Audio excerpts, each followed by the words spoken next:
오늘은 지난주에 이어서 관계의 중요성, 나머지 부분을 살펴보려고 합니다. 지난주 첫 번째 살펴본 부분이 가장 중요한 단어, 관계에 대해서 살펴보았고요. 자, 오늘 두 번째,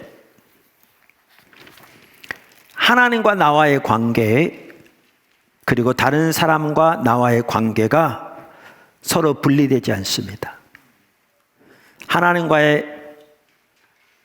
나와의 관계, 그리고 다른 사람과 나와의 관계가 서로 분리되지 않습니다. 그러니까 관계하면 그 관계를 크게 두 가지로 나눌 수 있습니다. 지금 말씀드린 대로 가장 먼저는 하나님과 나와 관계입니다. 이게 가장 중요합니다. 이게 핵심입니다. 이게 우리의 모든 것이라고 할 수 있습니다. 그 다음에 또 다른 하나는 나와 다른 사람과의 관계입니다. 그런데 하나님과 나와의 관계와 나와 다른 사람과의 이 관계, 다시 말하면 이 두 가지 관계가 절대로 분리되지 않습니다. 이게 매우 중요합니다. 마태복음 5장 23절에 예수님께서 이렇게 말씀하셨습니다. 그러므로 예물을 제단에 드리다가 거기서 내 형제에게 원망들을 말할 일이 있는 것이 생각나거든 예물을 제단 앞에 두고 먼저 가서 형제와 화목하고 그 후에 와서 예물을 드리라. 보십시오. 용서에 대한 1만 달란트와 100데나리온의 비유에서도 우리는 이 부분을 잘 볼 수 있습니다. 마태복음 18장 32절, 이에 주인이 그를 불러다가 말하되 악한 종아 내가 빌기에 내가 내 빚을 전부 탕감하여 주었거늘 내가 너를 불쌍히 여김과 같이 너도 내 동료를 불쌍히 여김이 마땅하지 아니하냐 하고 주인이 노하여 그 빚을 다 갚도록 그를 옥졸들에게 넘기니라. 너희가 각각 마음으로부터 형제를 용서하지 아니하면 나의 하늘 아버지께서도 너희에게 이와 같이 하시리라. 보십시오. 우리와 다른 사람과의 관계와 우리와 하나님과의 관계가 분리되지 않습니다. 이 둘은 밀접하게 연결되어 있습니다. 이에 대한 좋은 예가 이 책에 나옵니다. 우리가 책을 이제 많이 인용하는데요. 같이 배워가면서 20쪽에 보면 이런 예가 나오죠. 이 오스카 탐슨 박사님이 미국 텍사스 포트워스라는 도시에 있는 Southwestern Baptist Theological Seminary라고 하는 침례교 신학대학원의 교수님이었습니다. 그때 이제 거기서 있었던 일이 여기 돼 있죠. 한 번은 짐이라는 학생이 교수님을 찾아왔답니다. 그러면서 말하기를, 탐슨 교수님, 저희 아버지는 무늬만 그리스도인이세요. 이 말은 형식적인 혹은 명목적인 신자라는 거죠. 제가 사역자가 되려는 걸 아셨을 때 아버지는 무척 화를 내셨죠. 그리스도인으로 사는 건 괜찮지만 소위 얼빠진 광신도가 되는 것은 보기 싫다는 거였습니다. 이렇게 말하는 거였죠. 그러니까 아버지는 큰 트럭을 소유하고 있어서 이렇게 운송 사업을 하고 있었는데 아들이 그걸 물려받기를 원했던 거죠. 근데 신학교 간다 그러니까 싫어한 거죠. 그러면서 이제 계속 말하는 거예요. 그래서 신학교 들어오니까 이제 관계가 금이 간 거죠. 그러면서 짐이라는 학생이 말하기를, 그전까진 부모님과 무척 가까웠어요. 하지만 그 일이 있은 후 부모님께서는 저를 못 본 채 하시고 저도 부모님을 무시해 왔습니다. 마음이 아프지만 그래도 저는 예수님을 섬길 겁니다. 가족들이야 각자가 알아서 살면 되겠죠. 우리는 지금 짐이 말한 것과 같은 이러한 것을 전혀 문제가 없다고 생각해요. 잘하고 있다고 생각하죠. 신앙이 좋다고 생각해요. 근데 탐슨 박사 이렇게 얘기했죠. 짐, 정말 하나님과의 바른 관계를 가진 사람이 부모님과의 관계에 금이 간 채 살 수 있다고 생각해요?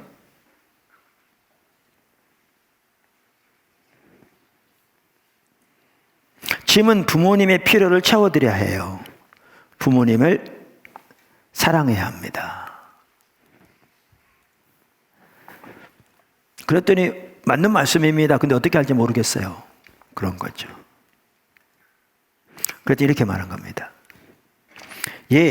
먼저 마음에 있는 쓴뿌리를 해결하세요. 그리고 부모님을 위해 중보하세요. 깨어진 관계를 바로잡아야 합니다. 여러분 그냥 책만 읽으면 되는데 왜 제가 이 책을 가지고 같이 공부하느냐? 어떨 때는요, 여러분이 하나하나의 중요한 부분을 놓칠 수 있어요. 아까 그 청년 같은 경우에 주님이 부르셔서 신학교를 갔다. 근데 부모님이 싫어한 거죠. 이해하지 못하고. 부모님이 잘못된 거죠. 부모님이 신앙이 없는 거예요. 그냥 무늬만 크리스찬인. 그러니까 주의 소명을 받아서 가는데 반대하니까 내게 잘못이 있는 것이 아니고 부모가 잘못이고, 그래서 관계가 소원해진 거예요. 근데 자기는 주님을 따르겠다는 거죠. 근데 그게 뭐가 문제냐는 겁니다.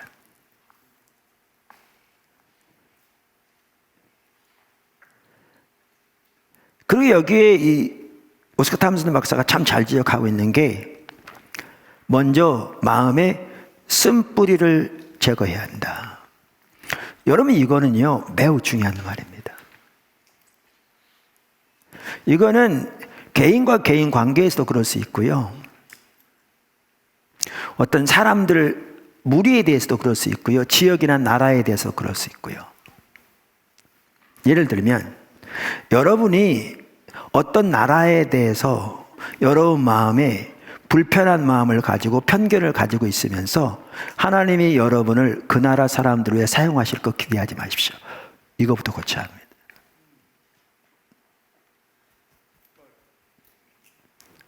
쓴뿌리부터. 우리 같은 경우에 하나님께서 어떤 지역에 대해서, 지역의 사람들에 대해서 옳지 못한 마음의 자세를 들춰내시고 돌이키게 하신 이후에 그 지역을 여셨습니다.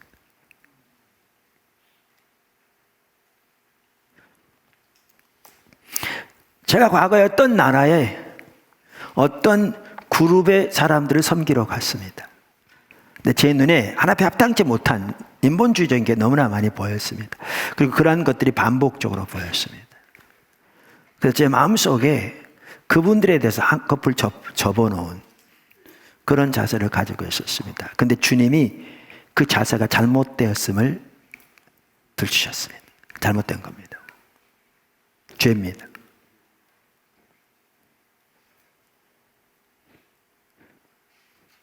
왜 죄냐 하면 그분들이 나의 종이 아니고 하나님의 종이며, 그분들이, 그러니까 하나님이 나의 그 엄청난 죄를 용서하셨는데 내가 보기에 합당치 않게 한다고 그분들을 판단하는 것, 그분들을 마음에서 옳지 못하게 생각하는 것, 그리고 마음에서 그분들에 대한 올바르지 못한 자세를 갖는 것, 이 모든 것들이 죄인 거죠.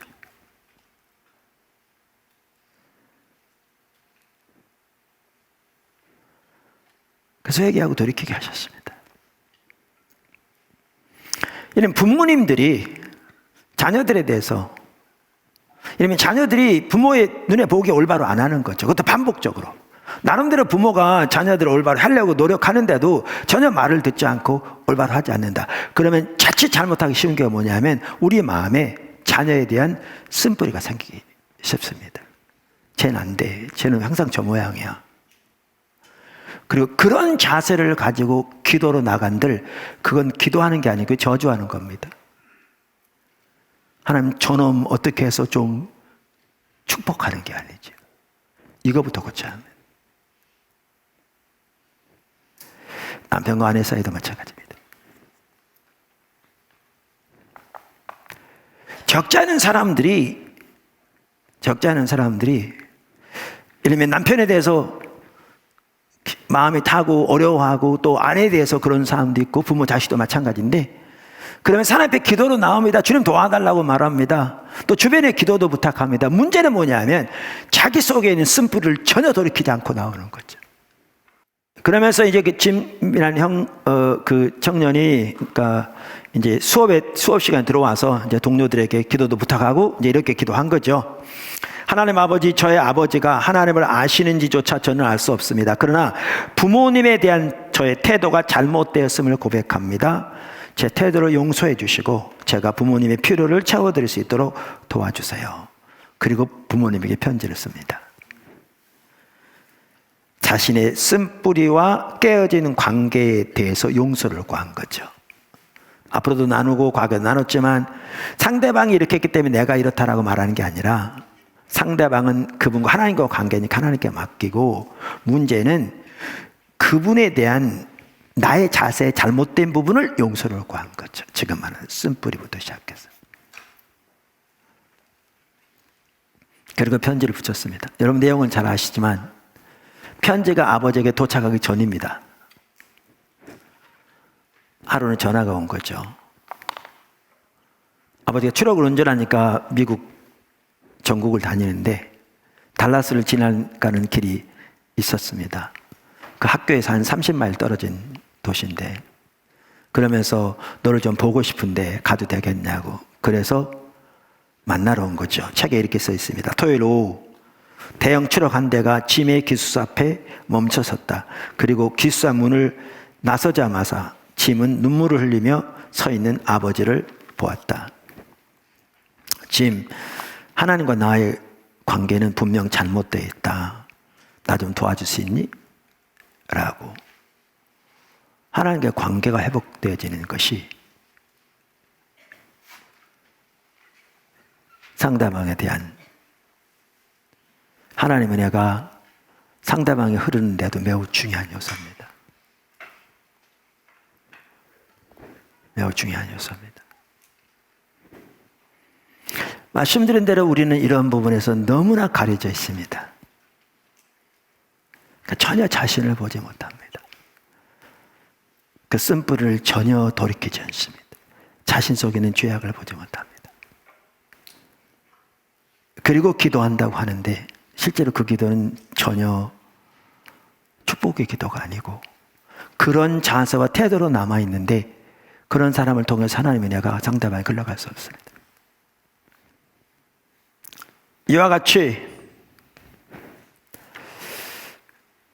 관계를 크게 둘로 나누면 가장 먼저는 하나님과 나와의 관계이고, 그 다음에 나와 다른 사람과의 관계인데, 이 두 관계는 서로 분리되지 않습니다.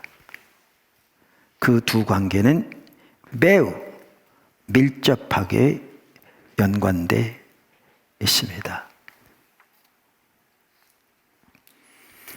세 번째, 가정은 관계의 학교입니다. 관계에 있어서도 우리로 하여금 배울 수 있도록 하나님께서 세우신 학교가 가장 먼저 가정입니다. 가정입니다. 우리는 가정에서 관계를 배우고 질서를 배우고 서로 사랑하고 섬기는 것을 배웁니다. 매우 중요합니다. 오스카트 함슨 박사도 이 부분을 잘 말하고 있는데요. 이 책 24쪽에 이렇게 말합니다. 가정은 관계 학교다. 그러면서 하나님은 그 어떤 제도보다 가정을 먼저 세우셨다.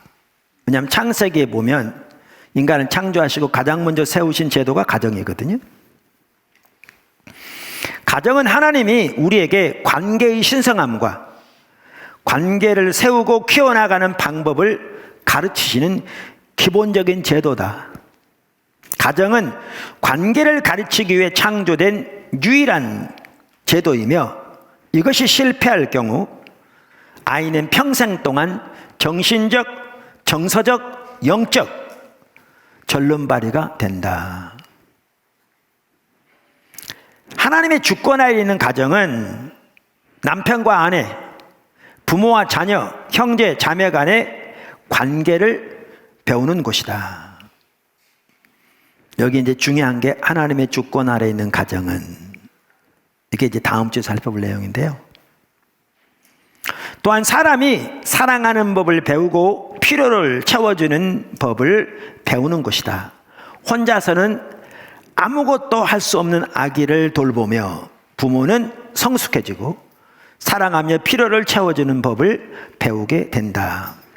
가정에서 아이는 자기 고집과 자기 중심성을 굽히고 부모의 뜻에 순종하는 법을 배운다.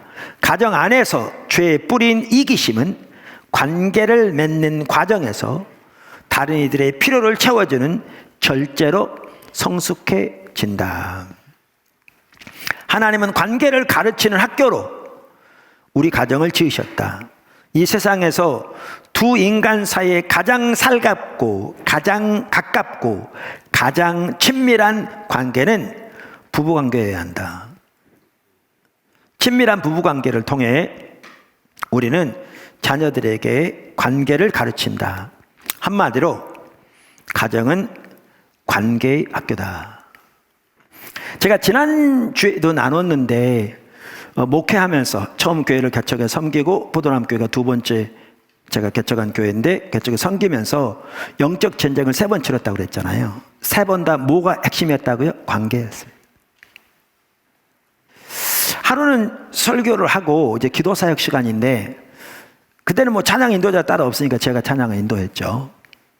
제가 찬양을 인도하는데 어떤 찬양을 인도했느냐 하면 아버지 당신은 나의 기업, 내 삶의 기업, 그 찬양 있잖아요. 그 찬양을 드렸어요.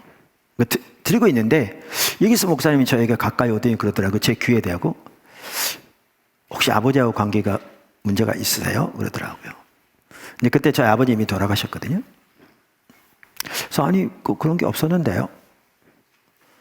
그랬더니 내가 왜 그러냐고 물었어요. 그랬더니 아버지 당신은 나의 기업. 여기 물론 아버지는 하나님 아버지를 가리키는 건데 그 아버지 단어만 나올 때가 되면 하나님 이제 자꾸 거치더래요. 그분 느끼기에. 괜찮다가. 그래서 나한테 묻는 거예요. 아버지들 관계가 큰 문제가 있었는지. 그래서 별다른 문제가 없었기 때문에 없었다고 그랬어요. 그리고 이제 제가 계속 찬양을 인도하는 겁니다. 그냥. 그런데 순식간에 이게 쫙 보여지는데요. 순식간에. 자, 보세요. 우리 아버지가 여기 뭐 어머님도 계시고 우리 형제들도 있지만 다 마찬가지죠. 우리 아버지가 저의 권위자가 되는 것은 아버지가 나보다 훌륭했기 때문에 권위자가 아닙니다. 물론 그 훌륭한 부분도 많이 있었죠. 저보다 못했다는 얘기는 더욱도 아닙니다. 제 얘기는 그게 아니라 바꿔 말하면 그러면 제가 아들이 셋인데 내가 아버지이고 권위자인 것은 그들보다 낫기 때문에 그런 게 아닙니다. 하나님이 나를 아버지로 세우셨기 때문에 아버지가 된 거고 권위자가 되는 거죠. 그러면 하나님이 그분을 나의 아버지로 세우셨기 때문에 중심에서부터 하나님이 세우신 아버지를 존중할 뿐만 아니라 그 질서에 진정으로 순복하는 자세가 있어야 됐을 것이고 그것이 삶에서 배워져야 했을 텐데 제가 아버지를 거스리고 대적하고 이런 사람은 전혀 아니었지만 제 중심에서부터 그분의 권위를 인정하고 존중하는 이 자세가 부족했더라고요. 쫙 비춰지는데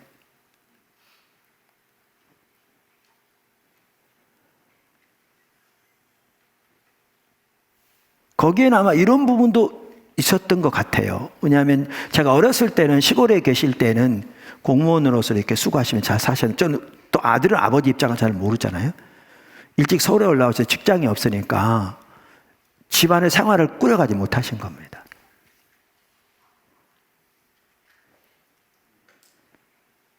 그런 부분이 있었는지 모르는데 그게 없었던 거예요. 그때 뭐가 보여지냐면 내가 가정에서부터 하나님이 세우신 질서에 대한 진정한 순복을 배우고 관계를 배웠어야 되는데 이 부분이 올바로 안 되니까 하나님과 관계에도 영향을 미치는 것 같더라고요. 그러니까 하나님의 말씀이 이게 아니라고 딱 아니라고 돌아서 해야 되는데 여기까지는 괜찮지라고 자꾸 버팅기는 거죠. 그러다 넘어지기도 하고.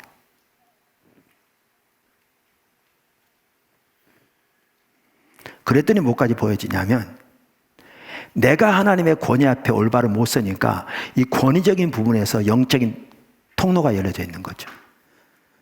그러니까 성도들을 통해서 사탄이 그 부분을 집중적으로 공격에 들어와서 3번에 걸쳐 영적 전쟁이 있었던 거죠.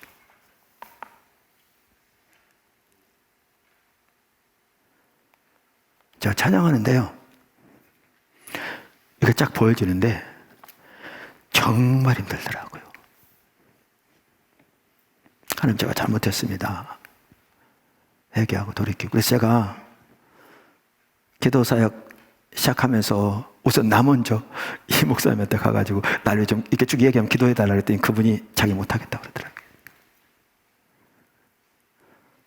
그래서 그때 수요일까지가 집회였고 목요일부터 다른 분이 와서 집회를 인도하게 되는데 그분 오자마자 집회 시작하기 전에 우리 사택에서 그 얘기 나누고 나를 위해 좀 기도해달라 그랬습니다.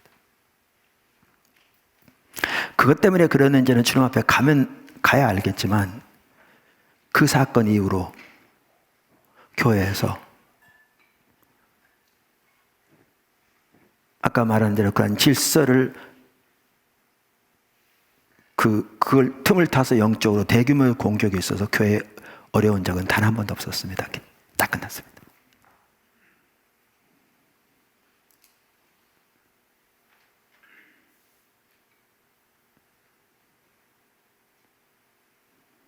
가정은 질서의 관계 학교입니다. 근데 우리가 오늘날 우리나라 이토록 진짜 심각하게 난리도 아닌 이유가 그 가정에서부터 이 부분이 안 배워져서 그렇습니다. 믿는 사람도 이해가 아닙니다. 안 믿는 사람뿐만 아니라 믿는 사람도 그게 이해가 아니라니까.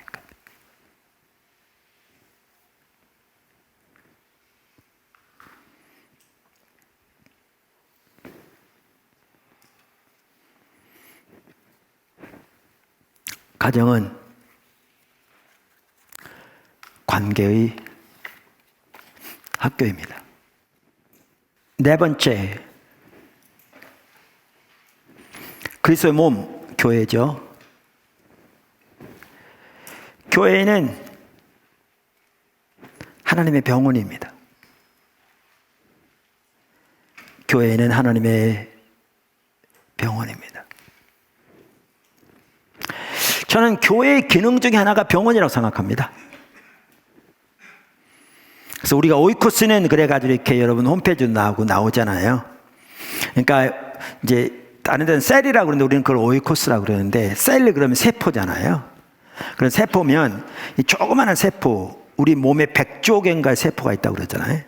근데 그 작은 세포지만 전체의 어떤 그 DNA가 속성이 여기 다 들어있거든요. 그런 것처럼 오이코스는 하나의 작은 모임이지만 교회 전체의 DNA의 속성이 여기 다 들어있는 이제 그런 거죠. 오이코스는. 자, 그렇게 해서 이 오이코스는 가장 먼저는 교회다. 그래서 교회의 기능이 다 살아있어야 되는 거죠. 그 한 핵심이 예배인 거죠.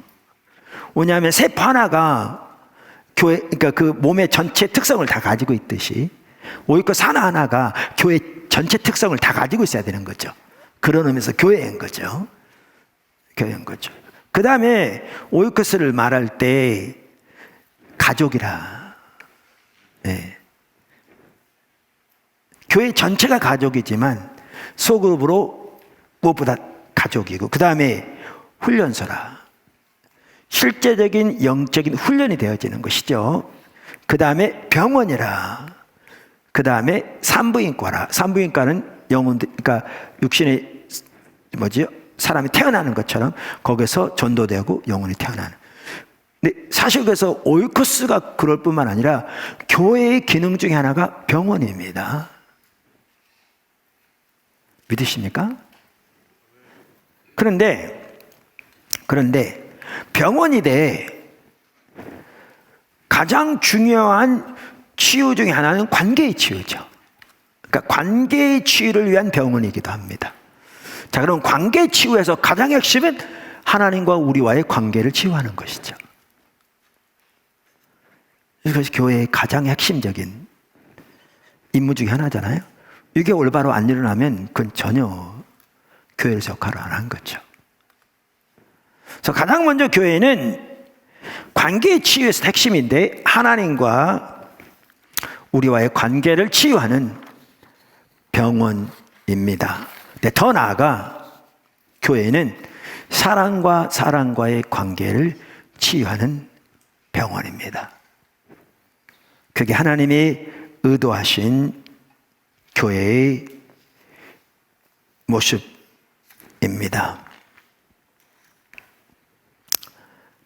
할렐루야.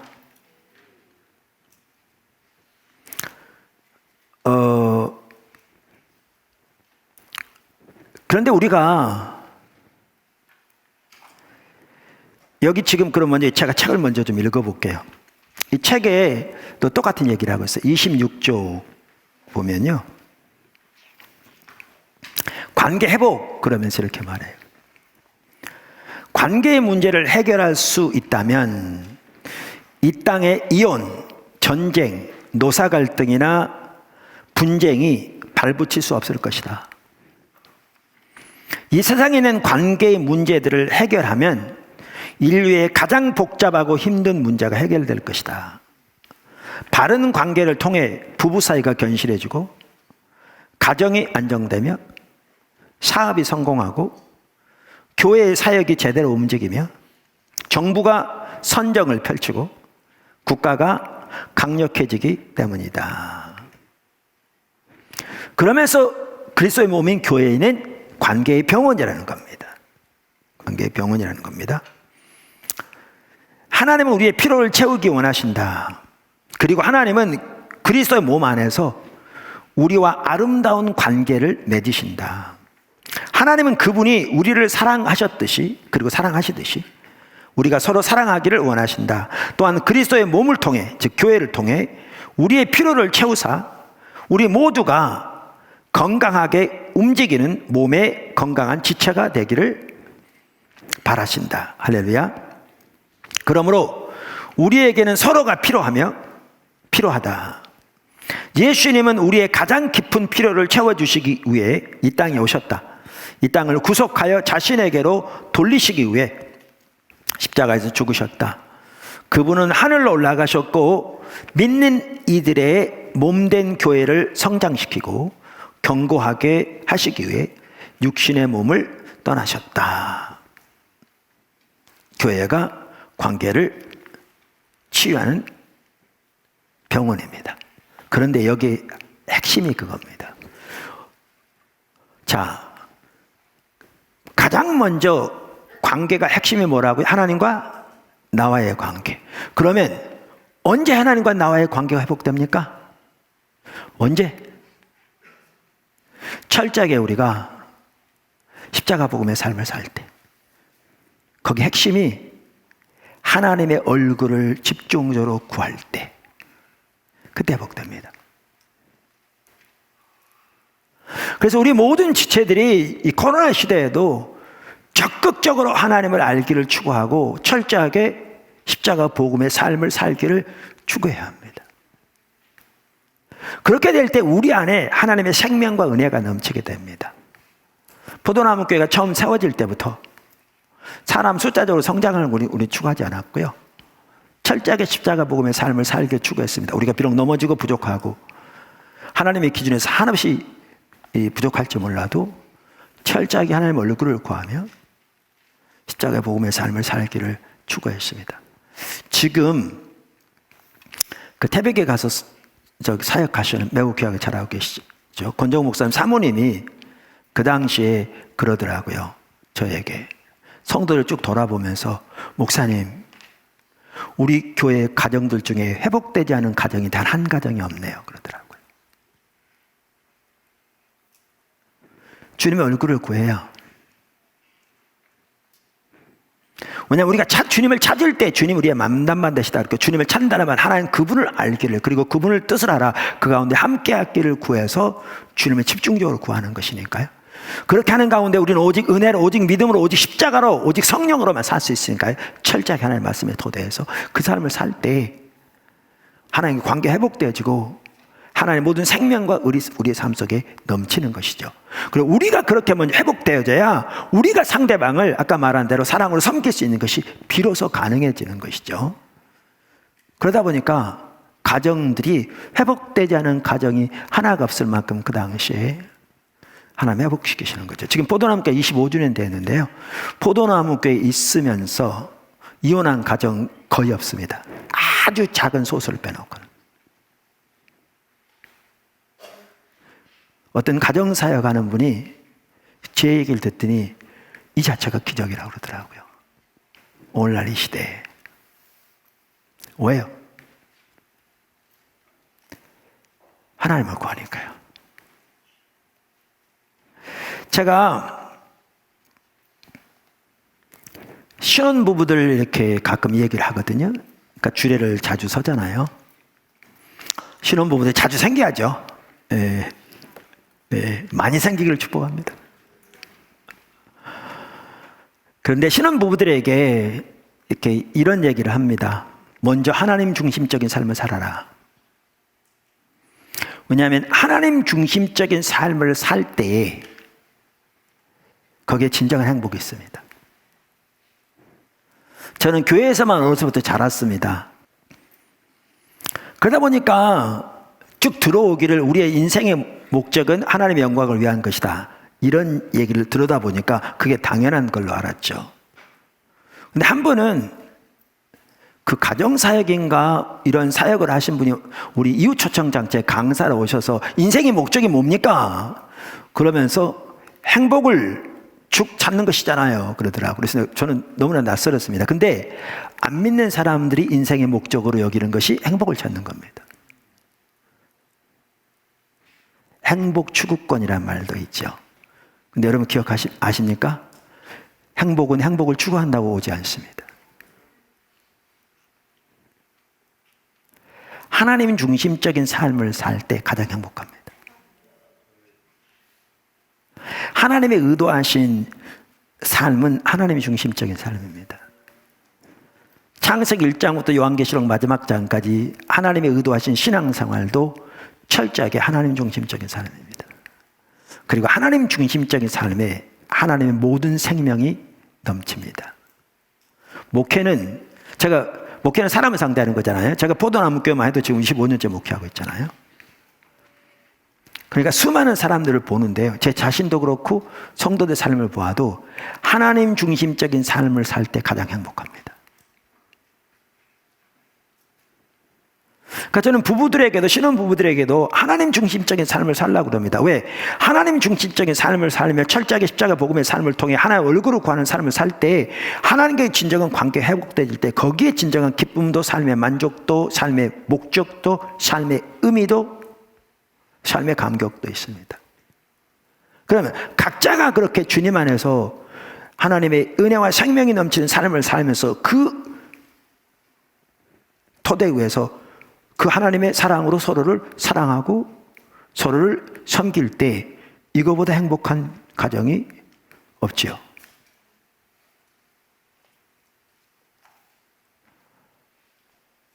그래서 성경에 하나님이 의도하신 하나님 뜻은 하나님의 생명이라고, 예수님이 오신 것은 양으로 생명으로 더욱더 풍성히 얻게 함이라고 그랬는데, 그 요한복음만 하더라도 우리의 신앙이 철저하게 하나님 중심적인 것을 어느 복음서보다 더 말해주고 있거든요. 근데 하나님 중심적인 삶을 살 때 그 생명이 넘치는 거예요.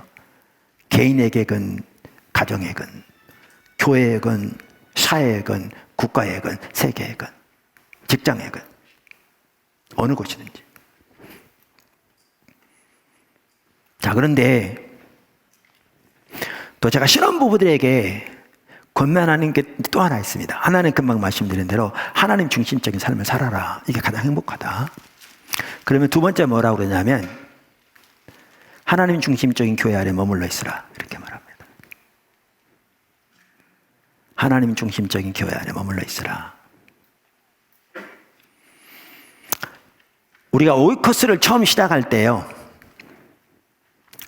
이 오이코스를 부부 단위로 묶어야 할지 아니면 남자는 남자대로 여자는 여자대로 따로 묶어야 할지 이게 고민이었어요. 제가 이렇게 경험을 통해서 아는 게 아니니까. 그래서 주변에 어떤 책들을 보고 얘기를 들어보면 어떤 셀 이렇게 할 경우에 부부가 같이 부부를 묶어놓으면 깊은 얘기를 안 해서 따로 이렇게 남자는 남자대로 여자는 여자대로 한다고 그러더라고요. 근데 지금 생각해 보면 얼마나 잘못된 겁니까? 그만큼 신앙이 잘못됐으니까 그런 얘기 나오는 거죠. 그러니까 그 당시에는 그런 걸 몰랐는데 제가 이렇게 이렇게 외국에서 이렇게 생활하다 보니까 외국 생활한다 다 그런 건 아닌데 또 제가 있었던 신학교는 되게 더 그런 분위기가 강하고 그래서 그런지 몰라도 부부 중심적인 그러한 어떤 사고, 그러한 행태 이러한 부분에 이렇게 익숙해져 있었어요. 또 그게 성경적이니까요. 그래서 제가 처음에 오이코스를 부부 중심으로 묶었어요. 물론 이제 부부 중심으로 하지 못할 혼자 나온 분도 계시니까 그런 분들은 따로 하더라도 묶었어요. 그런데 나중에 쭉 이렇게 해보면서 정말 잘했다고 싶었어요. 왜냐하면 거기서 문제가 있으면 서로 얘기하고 서로 심지어 어떨 때는 상대방에도 공격하고 하면서 거기서 싸매어지고 거기서 하나님의 길을 발견하고 거기서 돌이켜지고 거기서 올바른 길로 되어지는 거죠. 제가 왜 아까 신혼부부들에게 하나님 중심적인 교회에 머물러 있으라고 말하냐면 하나님 중심적으로 가지만 때로는 부닥칠 때도 있고 싸울 때도 있고 의견을 달리할 때도 있고 관점이 달 때도 있거든요. 이때 이들을 세울 수 있는 것이 어디냐면 교회입니다. 교회는 더 큰 가족이잖아요. 더 큰 가족인데 교회가 하나님 중심적으로 세워질 때 관계만 하더라도 이들을 올바로 하나님 중심적으로 가이드를 할 수가 있습니다. 교회는 병원이라니까요. 자, 그런데 이게 있습니다.